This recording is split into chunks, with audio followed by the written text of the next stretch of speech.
Good evening, and welcome to the DEFCON Warning System Daily Digest. I'm Sarah Martin. Tonight, we're looking at several developments across Europe, the Indo-Pacific, and the wider global defense environment, stories that may not make the headlines on their own, yet together form part of the broader picture shaping global stability.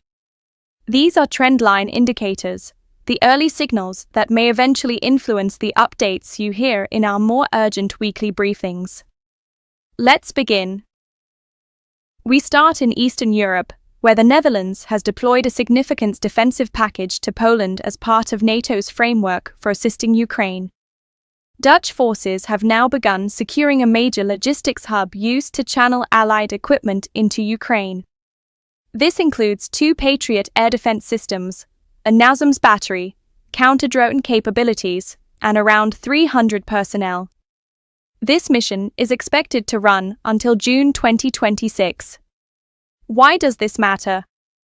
Firstly, Rzeszów, the city where this logistics hub operates, has become one of NATO's most essential transit points for material bound for Ukraine. It has been called the gateway to Ukraine, and because it is so critical, it is also an increasingly attractive target for harassment, intimidation, or probing by Russia. Secondly, the Dutch deployment effectively reinforces NATO's willingness to protect the routes that keep Ukraine supplied. It signals continuity. Even if frontline dynamics change, the logistical backend will remain defended. And lastly, the multi-layered nature of the Dutch air defense package says much about the threat environment. The inclusion of both Patriot and NASAMS systems, along with counter-drone assets, shows a recognition that modern air threats come in many forms, from cruise missiles and ballistic systems to drones and loitering munitions. This isn't just a show of force. It is a practical reinforcement of one of NATO's most vital arteries. That brings us to Poland itself, which briefly raised its Patriot air defense batteries to high alert after a group of Russian MiG-31K aircraft flew westward over the Baltic Sea on the 28th of November.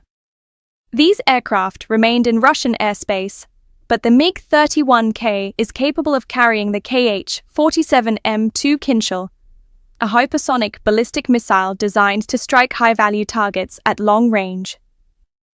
German Patriot units stationed in Poland also responded. There's no indication that Russia intended to violate Polish airspace. However, the incident highlights how quickly tensions can escalate when advanced systems operate near NATO borders. Here's why this moment is significant. The Kinshal is designed for rapid, high-precision strikes, and any movement of MiG-31Ks near NATO territory is taken seriously. Poland has become a logistical and political centerpiece of NATO's support for Ukraine. Its airspace is among the most heavily monitored in Europe. This establishes a pattern. Russian strategic aircraft flying near NATO territory are becoming more frequent, whether for signaling, training, or testing response times. The Polish and German reactions were calm, measured, and defensive. But they underscore the ever-present risk of miscalculation, one of the most persistent concerns in the European theater. Turning to the Indo-Pacific, Japan is reported to be in informal discussions with the Philippines about exporting the Type 03 Chu-SAM medium-range missile system.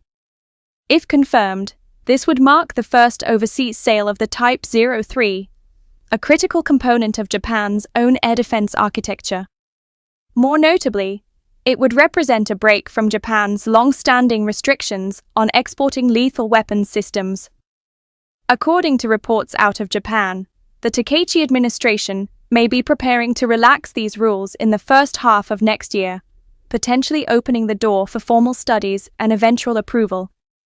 Japan has been steadily repositioning itself as a security contributor in the Indo-Pacific, driven by concerns over China's military expansion and coercive posture. The Philippines, meanwhile, is under increasing pressure in the South China Sea, where confrontations with Chinese vessels have intensified. A Japanese missile export to the Philippines would therefore have multiple implications. It would strengthen Manila's air defense resilience. It would expand Tokyo's role as a regional security partner. And it would signal a long-term shift in Japan's approach to collective defense and arms exports. None of this indicates imminent conflict. But it does reflect a sharpening strategic environment where regional nations are preparing for a more contested future. Now to South Asia, where Pakistani media are reporting that several Chinese Y-20 strategic transport aircraft have landed at an undisclosed airbase in Pakistan. The aircraft reportedly delivered urgent consignments intended to bolster Pakistan's defense equipment. The nature of the cargo has not been confirmed by either country.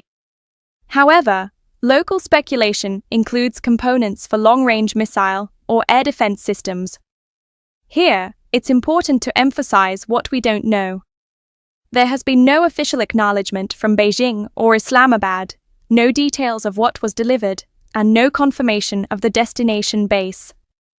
That said, several observations are worth noting.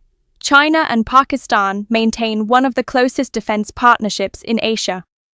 Pakistan's strategic environment remains sensitive, shaped by India-Pakistan tensions, internal security pressures, and ongoing modernization goals. The Y-20 is China's heavy-lift workhorse, capable of delivering substantial cargo, including missile components, drones, or air defense equipment. Whether the deliveries were routine or something more significant is unclear. But opaque strategic transfers like this are often intentional, signaling to some audiences while concealing details from others. And finally, a noteworthy development in advanced air-to-air weapons. Export documents cited by defense analysts indicate that the United States has approved the first foreign sale of the AIM-260A Joint Advanced Tactical Missile, better known as JATM, to Australia. This is the missile designed to eventually replace the AIM-120 AMRAAM, offering greater range and improved performance in heavily contested airspace. If the reports are accurate, Australia is set to acquire around 450 missiles, along with test and guidance vehicles, for an estimated package value of between $2.6 and $3.1 billion. Deliveries are projected to begin in 2033. Why does this matter? JATM is central to the next generation of air combat capability. Providing it to Australia reinforces the integrated nature of US-Australian defense planning. And it signals Washington's willingness to equip key allies with its most advanced systems, an important point given the increasingly competitive technological landscape. For Australia, this fits into a broader pattern of modernization aimed at operating in long-range, contested Indo-Pacific environments.